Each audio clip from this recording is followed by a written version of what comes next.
Hello friends, welcome to LS foods. ఈరోజు మన వీడియోలో ఎంతో ఈజీగా చేసుకునే చికెన్ సెమీ గ్రేవీ కర్రీని చాలా పర్ఫెక్ట్ గా రెస్టారెంట్ స్టైల్ ఎలా చేసుకోవాలో తెలుసుకుందామండి. ఇలా చేసినట్లయితే చాలా పర్ఫెక్ట్ గా వస్తుంది. ఇది చపాతీలో కానీ, రైస్ లో కానీ, బిర్యానీలో కానీ చాలా పర్ఫెక్ట్ గా వస్తుందండి. ఒక్కసారి ఈ విధంగా ట్రై చేసి చూడండి, అందరికీ నచ్చుతుంది. ముందుగా దీనికోసం ప్యాన్ లో 2 టేబుల్ స్పూన్ ఆయిల్ తీసుకోవాలి. ఆయిల్ హీట్ ఎక్కాక ఇందులోనే పచ్చిమిర్చి, అలాగే 2 ఆనియన్స్ ఈ విధంగా సన్నగా కట్ చేసి వేసుకోవాలి. కొంచెం కరివేపాకు వేసుకొని వీటి మొత్తాన్ని కొంచెం వేయించుకోవాలి. ఇలా కొంచెం వేగిన తర్వాత ఇప్పుడు ఇందులో అల్లం వెల్లుల్లి పేస్ట్ వేసుకొని దీన్ని పచ్చివాసన పోయేలాగా మగ్గించుకోవాలి. ఇలా పచ్చివాసన పోయిన తర్వాత ఇప్పుడు సన్నగా కట్ చేసుకున్న టమాటాస్ ని 2 ఈ విధంగా యాడ్ చేసుకోవాలి. ఇలా యాడ్ చేసుకొని టమాటాస్ కూడా బాగా మగ్గేలా చూసుకోవాలి.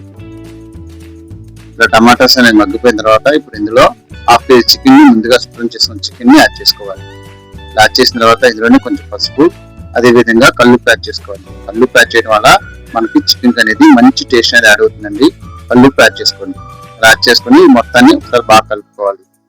ఇలా బాగా కలుపుకున్నాక ఇప్పుడు మూత పెట్టి దీన్ని 5 నిమిషాల పాటు మీడియం ఫ్లేమ్ లో కుక్ చేసుకోవాలి. 5 నిమిషాల తర్వాత తీసినట్లయితే మనకి చికెన్ అనేది ఆల్మోస్ట్ 50% కుక్ అయిపోయి ఉంటుందండి. ఇప్పుడు ఇందులో 2 టేబుల్ స్పూన్ కారం యాడ్ చేసుకోవాలి. ఇలా కారం యాడ్ చేసిన తర్వాత దీన్ని ఒకసారి బాగా కలుపుకొని ఒక 2 నిమిషాల పాటు మనం మగ్గించుకోవాలి. 2 నిమిషాల తర్వాత మగ్గిపోయిన తర్వాత ఇప్పుడు ఇందులో చికెన్ మసాలా యాడ్ చేసుకోవాలండి. చికెన్ మసాలా యాడ్ చేసిన తర్వాత కొత్తిమీరని కట్ చేసుకుని వేసుకోవాలి. ఆ కొత్తిమీర యాడ్ చేసుకున్న తర్వాత దీన్ని మొత్తాన్ని ఒకసారి బాగా కలుపుకుంటే మనకు ఎంతో టేస్టీగా ఉండే chicken semi gravy curry ready అయిపోయిందండి. చాలా పర్ఫెక్ట్ గా వస్తుందండి.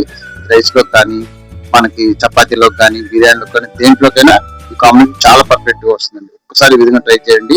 ఫస్ట్ టైం చేసే వాళ్ళకైనా చాలా పర్ఫెక్ట్ గా వస్తుంది చికెన్ సెమీ గ్రేవీ కర్రీ అనేది. ఒకసారి ఈ విధంగా ట్రై చేయండి.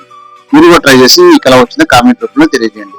ఈ వీడియో కనుక మీకు నచ్చినట్లయితే లైక్ చేయండి. మరిన్ని వీడియో కోసం మా ఛానల్ అనేది సబ్స్క్రైబ్ చేసుకోండి. Thank you for watching this video.